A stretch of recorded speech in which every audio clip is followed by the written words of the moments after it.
the common theme is you do it for a house, Yeah. you do it for a car, you do it for a watch, you do it for, and I want to show people that whether you know it or not, everybody doesn't have the same why. So I'm gonna give you a 3-step process to find your why and turn it into action. Let's go. Discovering your why is just the beginning. In order to enjoy all the benefits of having a clearly articulated why, you'll need to have the courage and discipline to use it. Rise and shine, it's espresso time. I wake up every morning. Espresso keep me going. I wake up every morning. Hey, it's Evan Carmichael, and this channel was created to help you overcome the #1 challenge that is holding you back, a lack of belief in yourself. You watch these videos because you know there's something more inside you too. You have Michael Jordan level talent at something. So let's start your day off right together, grab your coffee, and sip on today's message from Eric Thomas. Also, if you want to have more confidence, check out my 254 series. They're free. The links to join are in the description below. Even if you're my closest friend, I have boundaries.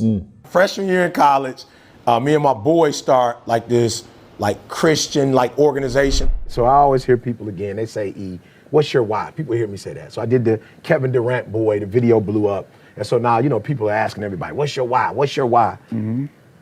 But I think that's the starting point, Cole. I was watching ESPN 30 for 30, and the video that I did on Mike Tyson and Buster Douglas, 30 for 30, they really did that video. The video I did, they turned it into a documentary. Mm-hmm. And it is the story of Buster Douglas beating Mike Tyson. Nobody has ever beat him before. And when they asked the question, how, my mom died. And I told my mom I would beat Mike Tyson. Mm-hmm. Again, the next fight he lost to Evander Holyfield, and he never was a champion again. But that one day, he got knocked down, got back up. Why? Because of his mother. And I think, I want to show people, because the common theme is you do it for a house, you do it for a car, you do it for a watch, you do it for, and I want to show people that whether you know it or not, everybody doesn't have the same why. Your why comes from your pain. Your purpose comes from your pain. Whatever you struggled with the most emotionally as a human, you'll want to help other people who are currently going through that same pain, and that will fill you up for the rest of your life. Because you have grown over the past few years, but there are a lot of people who currently are what you used to be. Your why is to help you. No, your why is to help them. They need you right now. So my why is helping entrepreneurs, because I struggled so much as an entrepreneur. Because when I turned down the $100,000 a year job to be an entrepreneur and make $300 a month and own 30% of this startup, I struggled. I was not getting results. It was not working. I was not making any money. I didn't think it was gonna be easy, but I didn't think it was gonna be that hard. I mean, I was working. Anything that I worked at, I would get results. In school, in sports, anything. When I worked at it, I would get a result. And so here I was working harder than I had worked on anything I think ever in my life. Every day, waking up and just working all day long pretty much, and then going to sleep and doing it again and just not getting results. It wasn't working. Like, how long can you keep going doing this thing and not seeing any kind of results? I made it harder on myself too, and that I was too embarrassed and too ashamed to tell my friends that I wasn't succeeding, that it wasn't working, because they took the jobs. They were making money at those crazy jobs that I turned down. But I wasn't making any money. And so I had to pick one thing per month that I could go to just to hang out, whether it was bowling or pizza and beer or anything, because that was my entertainment budget for the month. Like $20 for pizza and beer was too much for me to go hang out. And so I isolated myself. And instead of admitting that I was struggling and it wasn't working out, I would tell them that I was hustling and grinding and living the entrepreneur life, and I was just too busy to go off. But meanwhile, I just couldn't afford it. So I made it really hard on myself. And the worst day of my life was when I quit on my business partner, and I told him that I need to feel like I'm a valuable person. I need to feel like I'm doing something with my time and my life. I just felt worthless as a human. And I got up the next day and just thought, I can't quit yet. I haven't, man, feel like if I quit now, I'm gonna still regret it because I haven't given everything that I've got.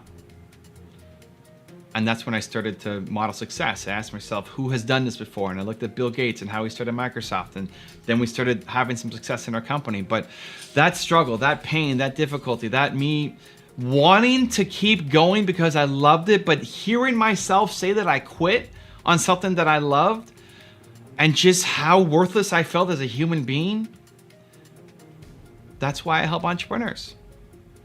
And it's the same for you. You'll love helping everybody. I mean, I love holding the door for somebody, or acts of kindness and buying coffee for the person behind me in line, and all that stuff is great. But helping an entrepreneur believe in themselves more, to help them get up and go another day and give them strategies that can help them win, that will fill me up for life. I'm 39 now. I was 19 when I had my first business. And so the past 20 years, that's what it's been all about. And the same thing for you. Whatever you struggled with, whatever you were dealing with, there's lots of people who currently are that right now. And you've learned and you've grown and you can help them, and they need you because they may not see hope. Like, you got out of it. You may not be where you want to be yet, but you got out of it. You've grown, you've learned, you're stronger than you were X number of years ago. There's a lot of people who never get out of it. There's a lot of people who don't see hope, and I can't help them because I haven't gone through what they're going through. But you can. They need you. You have to step up. So I'm gonna give you a 3-step process to find your why and turn it into action. Let's go. Step number 1 is ask yourself, what is the most painful moment of your life? When did you feel the most worthless as a human being? I told you my story, being an entrepreneur and then quitting on this business that I love. What was the moment for you? Not physical pain, not when you were suffering physically. Me breaking my neck in 2 spots and having a concussion and compressing my spine, that was by far the most physical, painful moment that I had in my life. That's what I'm talking about. Emotional pain, emotional trauma. When you felt the most worthless as a human, what was that moment or series of moments, a period of time in your life? When did you feel that? Step number 2 is think about what you would tell the younger version of you. Think about you in that moment. Think about, so for me, when I was 19, probably about 20 at that time when I told my partner I quit. For you, going back to that most painful moment or series of moments, you're smarter now. You're stronger now. You've learned a lot now in that time. What would you go back and tell that person in a way that it would make sense, in a way that it would resonate, in a way that would light them on fire? How would you talk to you? And then step number 3 is start sharing that message with the world. Pick up your phone and start creating content. Offer to speak at events. Go talk to your old high school. Talk to people, spread it, share it. That message, that vision, that mission is not meant to just stay dormant inside you. You have to unleash it. You have to get it out into the world. Because again, there are lots of people who currently are what you used to be, and they don't see hope. They don't see a way out. You can be the face of hope. You can be the voice of hope.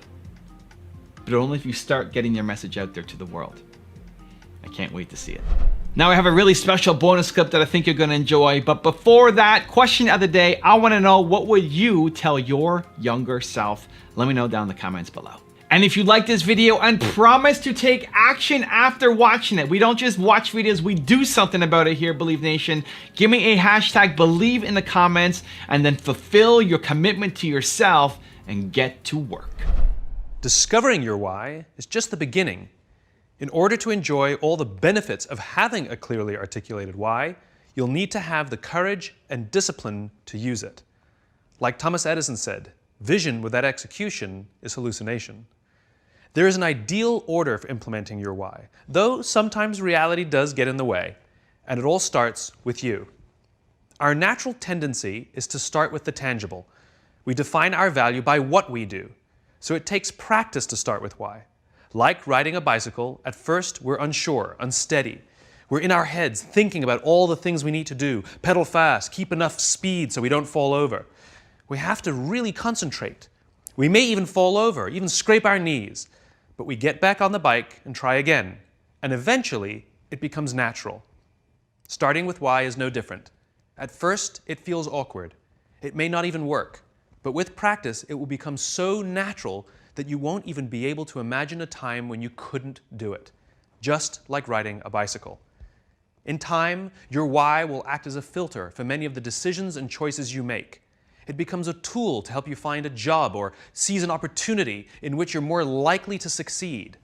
It removes a lot of the guessing. Here's a metaphor to show you what I mean. It's called the Celery Test. We're constantly asking people for their advice on what to do or how to do it. It's like going to a dinner party and somebody says, "Do you know what you need? You need M&Ms. We've done so well with M&Ms, you've got to use M&Ms." Somebody else says to us, "Rice milk. In this economy, you have to use rice milk." Someone else says to us, "Kit Kats. You have to use Kit Kats." And somebody else says to you, "It's all about celery." We go to the supermarket with all this good advice from all these smart people with brilliant case studies, and we buy everything. We buy Kit Kats and M&Ms, celery and rice milk.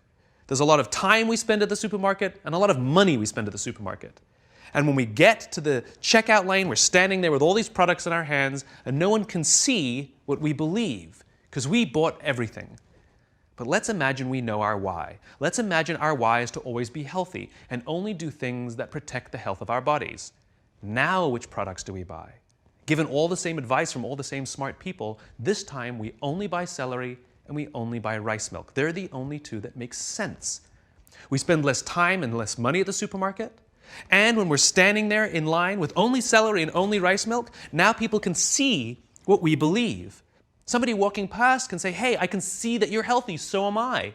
You just attracted an opportunity or a referral or a friend simply by saying and doing the things that you believe. And the best part is it's scalable. As soon as I said the why, you knew exactly which products we were going to buy.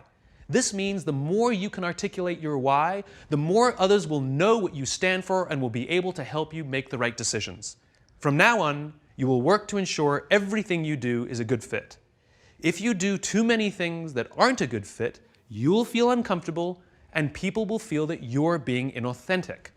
On the other hand, when you start with why, your ability to stand out, find support, and work to all your natural strengths will flourish. With practice, you will learn to trust your why. You will eventually start to see your job and the things you do as ways to breathe life into your cause. And the better you get at it, the more you will feel that your life and everything you do has purpose. The best way to implement your why is to work at it slowly. You don't have to do all the tips we suggest. What is important is that you pick up to 3 and commit to practicing and using them now. If you want another awesome video in our Black Excellence series, check out the video right there next to me. I think you'll enjoy it. Continue to believe, and I'll see you there.